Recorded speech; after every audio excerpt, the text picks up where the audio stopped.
What's up, guys? I just wanted to make a video and go through my 2023 sports card goals. I've collected since basketball, so like 2015, winter of 2015. I was a senior in high school. I collected as a kid, but I picked up an Isaiah Thomas auto, Spectra auto. I don't have it anymore, but I picked it up, and he was doing okay for the Celtics, but I kind of liked his play style, so I thought I'll pick it up. And then kind of just started collecting from there, but went through a lot of phases in collecting. Sold a lot of my stuff during the pandemic because it blew up, and I was like, I didn't know how bad it was going to get. My parents are older. I still live at home, so I thought, okay, I'm gonna have to probably help out with bills and everything. So I sold a bunch of my stuff, and yeah, but I still have a decent amount. Bought stuff back as the prices started to dip recently, and just wanted to put together a list of my 2023 sports card goals. So without that, let's get into it. Number one, the one I want to get, my top three, I've kind of mapped out over the year of how I'm going to get them. My number one, Roberto Clemente, rookie, PSA 1 to 2. Wish I could get a higher grade, but I just want to get an example of the card. Target date April, May. Should be able to have the money and the funds built up and have enough for it end of April. Now it's about, then it's about finding the right copy to, purchase and add to the PC, because I don't want to settle. My like the things that are important to me is I need to have one. It's not perfectly centered, but I'd like one to have a little one that's a little bit better centered, like you see here with this example I use. No creasing across the face. Centering is not great, but it's not horrible. Corners, I'll settle for corners being curved like that.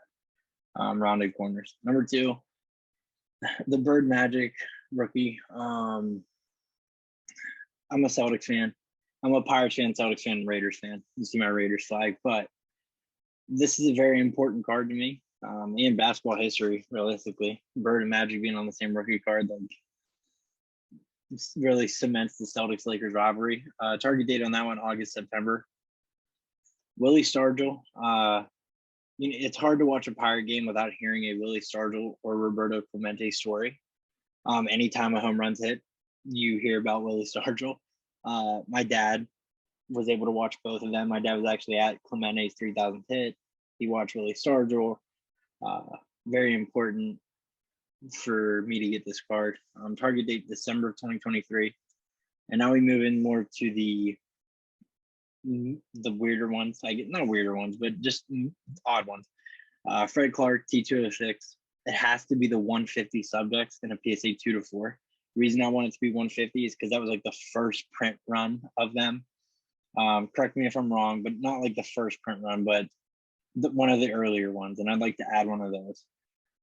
Number 5, a Vernon Law 1951 Bowman. To me, this is the cleanest baseball set. There's just something about it that I've fallen in love with.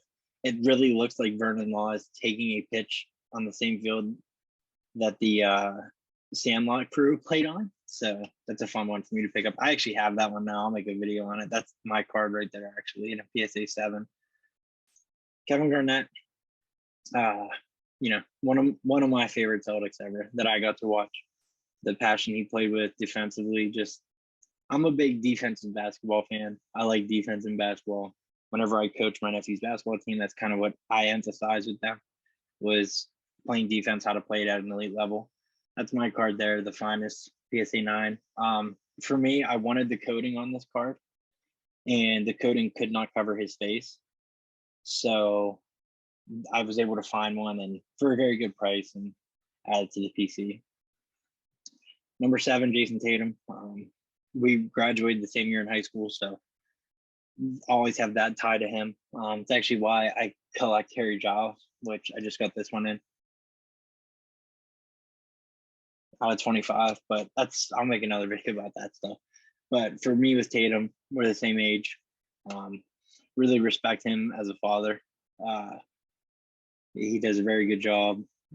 Obviously, what we see, the player, just an amazing player to watch. And, Celtics, my dad got to watch Bird. We both got to watch Pierce, both get to watch Tatum.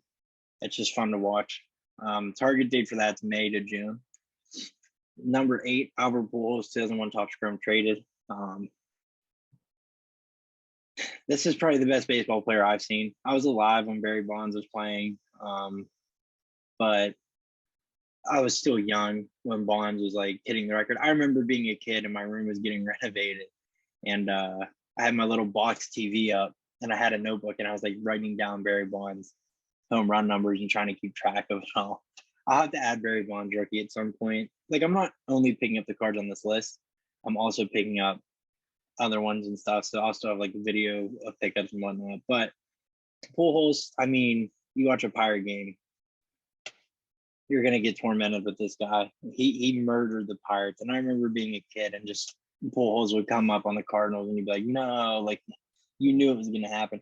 And this year, I think he hit the tying him, or no, he hit like 698 and 699 in Pittsburgh. So very cool stuff. Number 9, Miguel Cabrera, another guy that's just unbelievable. Being able to watch Pujols and Cabrera was a very fun experience.